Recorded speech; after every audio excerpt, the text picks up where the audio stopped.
going to go ahead and get started, inshallah. And last time we talked about the fiqh of intim not necessarily only the fiqh of intimacy, but also the spirituality and virtues behind intimacy. And I had my classmate who's also a, um, a graduate from the Qalam Seminary to come and teach that particular section. But if there were any questions, I was going to take those questions the last class, but I wasn't feeling well, so this class, inshallah. If not, just email me, and hopefully next week, which is going to be our last class, inshallah, when everybody is ready to join, then we'll be able to talk about that, inshallah. Today, we're going to discuss the fiqh of menstruation and postnatal bleeding. Okay, so before we talked about the spirituality behind menstruation, we talked about, we talked about why, we talking about how Allah subhanahu wa ta'ala says that they ask you about haid, kul huwa adan, say that it's something that's painful, it's something that's difficult. We talked about the virtues and the rewards of difficulty. So now we're talking about the fiqh of menstruation and postnatal bleeding. Today, we're going to discuss definition, the different types of women, opinions of time ranges, implications, and the spirituality of this all, inshallah. The first thing is that when we're in the topic of menstruation, and we're talking about this, we have to understand two things. There are two words that need to be defined, and we go through this a lot. We define words a lot and try to figure out what they mean, so that we can know where we're standing, so we can know exactly the implications of them. So haid, it means the period, and it's the actual time of bleeding. It is the shedding of the uterine wall or uterine lining. And then you have tuhur, which is the time of purity. Okay, so tuhur is the days after, is the days in between a menstrual cycle, the next cycle. Okay. And if you have any questions, again, feel free to just type them in the chat or unmute and ask them. It's not a problem at all.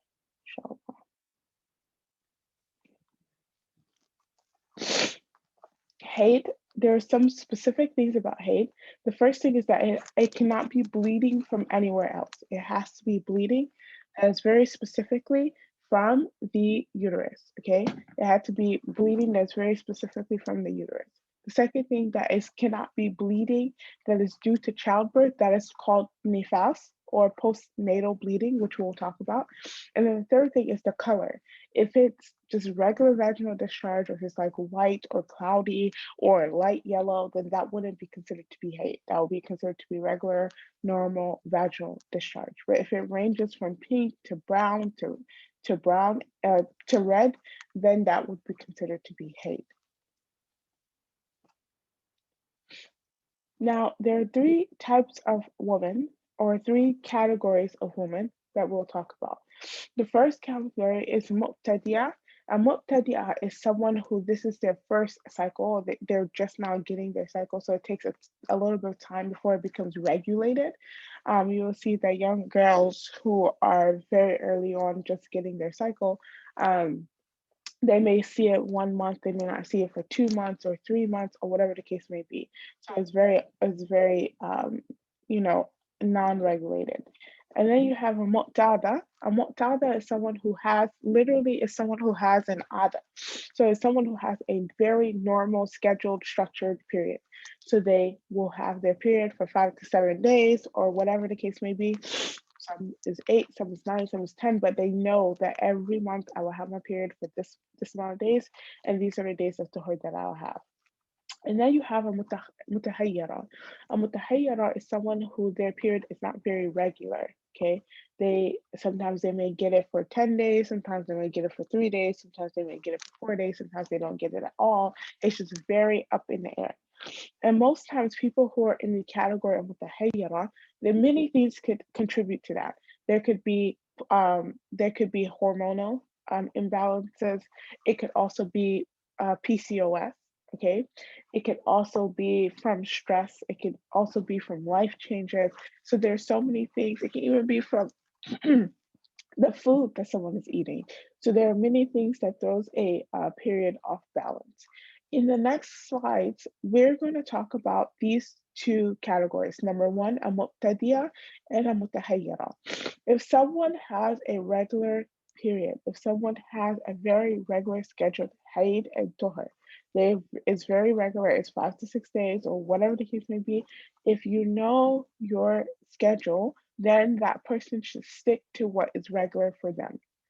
Now, if they're in the categories of 1 and 3, where they may not know their schedule, this is where the different scholars they bring a time frame for us. Okay, so the Ahnaf they say that, and we're going to give all the difference of opinion this time. The Ahnaf they say that Haid, the days of bleeding that can be considered to be a period, are three, a minimum of 3 days, and a maximum of 10 days. Okay.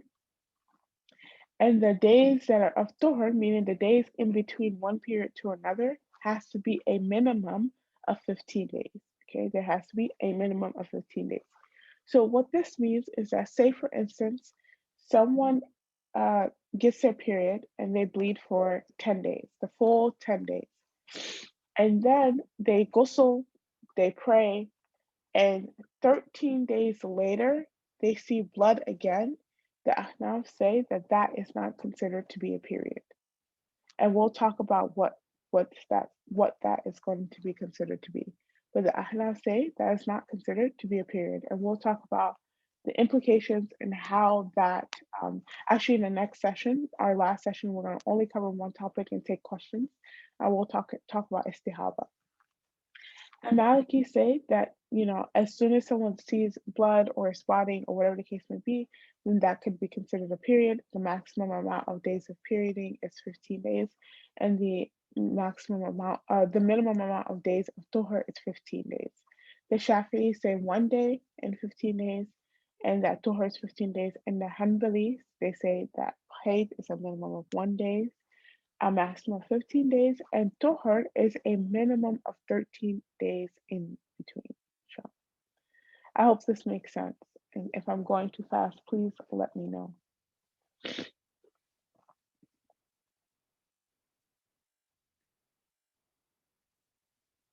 Okay, the next thing is implications. What type of implications does this have? Okay, before we go to that, one thing to mention here is that this is giving us the understanding of when someone has to make ghusl. A person makes ghusl when they're absolutely sure. Like for example, if someone has an ada, they have a norm, but they're like, I don't really know what time of day I'll be finished, or maybe at Fajr time they still see something, at Dhuhr time they still see something. They should not make a ghusl at Fajr time if they're not sure. They should be absolutely sure before they make a ghusl. Okay? Implications. The first thing is on salah, that when a person is on their period or menstruating, they do not have the obligation of praying salah. That is no longer on them. They also do not have to make up the salah that they missed. If a person, for example, Dhuhr time came in, Dhuhr is at 1:40 and it goes out at 3 o'clock, say for instance. Dhuhr time comes in, they at 1:40 they clean up, they're doing other stuff or whatever the case may be, and now it is 2:30 when they get their period. That prayer is not obligatory on that person. Okay, they don't have to make that prayer up. Now if they completely miss the prayer, then that's different, but they don't have to make that prayer up. When a person makes a ghusl, say for instance their period's over, it's now asr time, and they make ghusl. When a person makes a ghusl, um, they have to pray the prayer that they made ghusl in. So for example, if it's asr time and they're making ghusl at asr time, then asr prayer is something that they will have to pray. Okay. The second thing is som, is fasting. When it comes to fasting, as soon as a person gets their period, they have to break their fast. Like they don't even have to break their fast. Their fast is already broken. I know that's very heartbreaking for when it's like 3 minutes to it's time for to break fast and stuff. But if that person, that fast, they will have to break it. It will be broken, and also they will have to make it up after they're done. They will have to make it up. When it comes to Hajj, the only thing that is not allowed for Hajj in the rituals of Hajj is tawaf. And in fiqh of Hajj, they give many different things on how to fix that or how to make sure that that person's Hajj is considered to be complete. The next thing is Quran. We talked about this just a little bit. But in terms of holding the physical mushaf, it's not permissible unless you're holding a translation or you're like reading a translation or whatever the case may be. When it comes to tilawa recitation, most scholars say that as long as you have a regimen, you're allowed to keep up with that regimen. Okay? The next is ittikaf. And ittikaf is staying in the masjid for the duration of Ramadan. Some do the last 10 days or whatever the case may be. In the time of Hayd, that is not obligatory upon a Muslim, upon a woman. Okay. The next is going to the masjid. Now, there's a difference of opinion here. Some people say, and masjid here is referring to the actual, not the lobby, not the sisters' lounge, not the reception area, not the kids' school. Like it's talking about the actual musalla, the actual place of prayer. And so some scholars say that it's not permissible for a woman to go into the musalla, the prayer place of prayer, while other scholars say it is permissible as long as there is no fear of soiling the rug. So there, as long as she's taking the proper precautions to make sure that she's clean and so on and so forth, then that's not a problem. The last two things are actually really interesting is in regards to divorce proceedings. So during if a man wants to divorce his spouse or his wife, he is not allowed to divorce her while she is in the state of menstruation, hate. If she's on her period, that divorce, is not allowed to divorce her. The second thing is idda. The Hanafis say that idda is the waiting period of a divorce.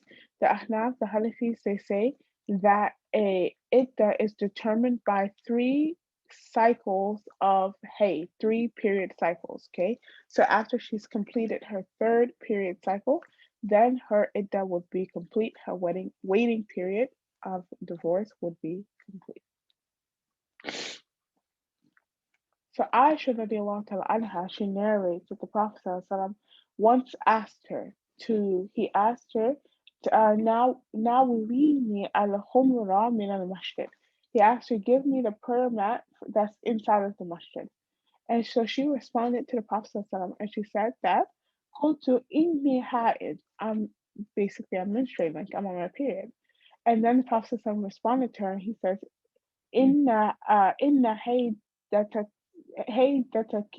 laysat fi yadik. He says that your menstruation is not in your hand, meaning that there's no issue with doing things. There's no issue with going into the masjid. There's no issue with a lot of different things. And so you have the Prophet over here teaching us a very important lesson. And that very important lesson is that we should not make things, that are mandatory. We should not make things on ourselves mandatory or take away different things from ourselves. So sometimes we think that if we're menstruating or whatever the case may be, we're not allowed to do anything, have any type of spirituality. That's not true. Actually, there's a lot of spirituality that goes into, and we spent a whole session on spirituality, but there's a lot of spirituality that goes into a person that a person can do while they're on their period. And we'll talk about some things that we can do at the end of talking about postnatal bleeding because I want to join those things together.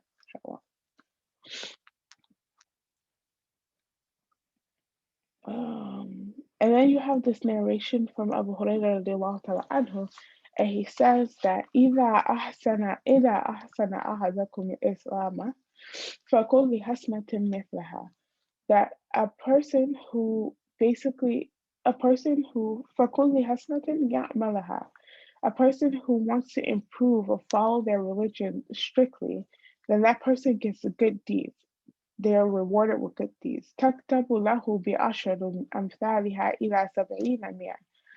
And a person is written like either 10 or even 700 times, uh, 700 more times that amount of their deed. So you did one thing, Allah subhanahu wa ta'ala can multiply that by 70, He can multiply that by 700 times.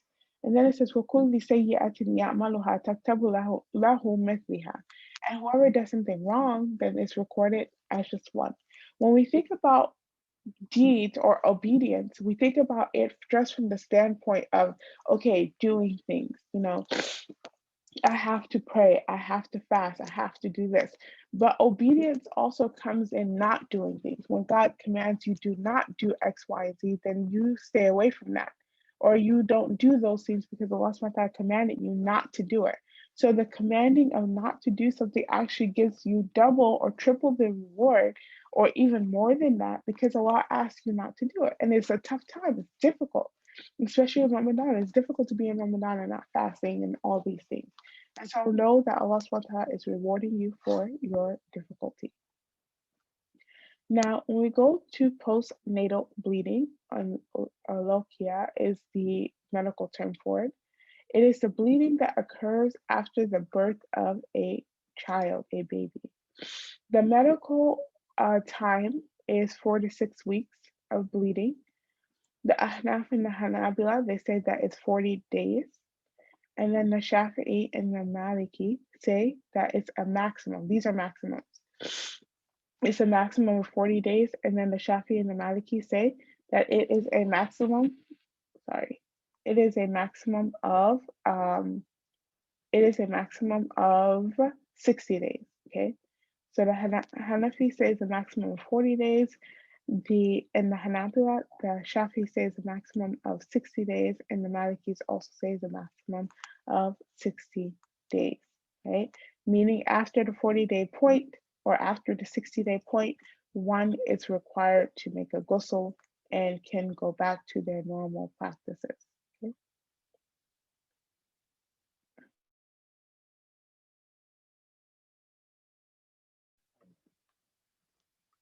The next thing is what else? Oh, so when it comes to the legal ruling here, what are the things that you can't do while in the state of nifas or postpartum postnatal bleeding?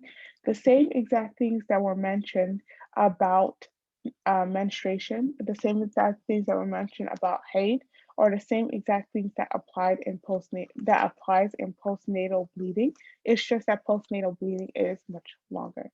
Okay? What else can we do? There's so many things we can do in this time, whether it be in menstruation or postnatal bleeding. The very first thing is learning to be kind to people, because that's very tough, especially when things are difficult and we're going through a lot of changes, hormonal things, and so on and so forth. The second thing is giving zakat. There's nothing wrong with giving to charity. There's nothing wrong with doing right by other people and things of that nature. The third thing is doing dua, having a conversation with Allah. We should spend more time having a conversation with Allah subhanahu wa ta'ala. The fourth is we can read. We can read tafsir books. You can read different books that you're cutting off, so on and so forth. The fifth thing is listening. You listen to recitation classes and podcasts. Okay, so these are just a few things that we can do to still build that spirituality in that time. But obviously, the options are endless. Last but not least is that I wanted to spend a little bit of time talking about postpartum depression. And that's because postpartum depression, the reality is that it's something that is very real, and it's something that is very difficult. And it's the second most common type of depression in the world. And even though it's not spoken about a lot, it is very real. It does happen to a lot of women. And the reality is that it happens to a lot of different reasons, from hormonal imbalances to changes in your hormones being released, and big changes in fat in life, and so on and so forth. And so when it comes to postpartum depression, Allah subhanahu wa ta'ala, He doesn't necessarily talk about the postpartum depression, but He talks about the difficulty in having and bearing children. Allah subhanahu wa ta'ala says, well, وَصَّيْنَا الْإِنسَانَ بِوَالِدَيْهِ, when we have commanded people to be good, وَوَصَّيْنَا إِلَى الْإِنسَانِ بِوَالِدَيْهِ, to be good to their family, like to be good to their parents, okay? He says, حَمَلَتْهُ أُمُّهُ, that their mothers carried them. Wahnan ala wahnan, and they became wahnan. Wahnan means to break apart. It literally means for difficulty to like, it means for slowly for something to break apart. Okay. You have this same word that was used by Zechariah alayhi salam when he says, "Wahana al-azmu," my bones are falling apart, my bones are breaking away from me. When he's asking Allah for a child and he's describing how old he is, he says, "Wahana al-azmu," my bones are breaking apart from me. And so, wahnan ala wahnin, Allah subhanahu wa ta'ala says that, your mother carried you, a mother carries her child, and she becomes weak and weak. Okay, there's strain upon strain, it's difficulty around difficulty. وَفِصَالَهُ فِي الْعَامَيْنِ, and she takes 2 years out of her life to breastfeed him and to wean them. أَنِشْكُرْ لِي وَلِوَالِدَيْكَ إِلَيَّ مَصِيرٌ. And so be grateful to Allah and be grateful to your parents and know that everybody will return to Allah. Postpartum depression is very real. And these things that happen, they're very difficult. It's very difficult to have children. It's very difficult. It's very beautiful. I don't have any kids myself, but like I have lots of family, friends, and so on and so forth. And just working in the community and working with women who have suffered from postpartum depression, it gets worse when it's not dealt with. It gets worse when it's not addressed. And so it's so important to recognize that even Allah subhanahu wa ta'ala talks about the difficulty that a woman goes through with giving birth to her child. And that it's not just one difficulty, but it's many difficulties upon one another. So, this is our session for today. I know it's kind of short because usually there's more people and more questions and so on and so forth. Any questions?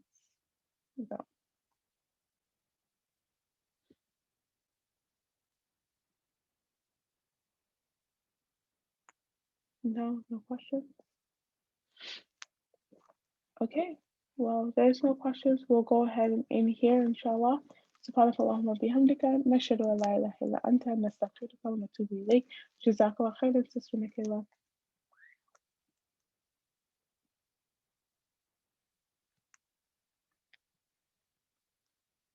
السلام عليكم ورحمة الله وبركاته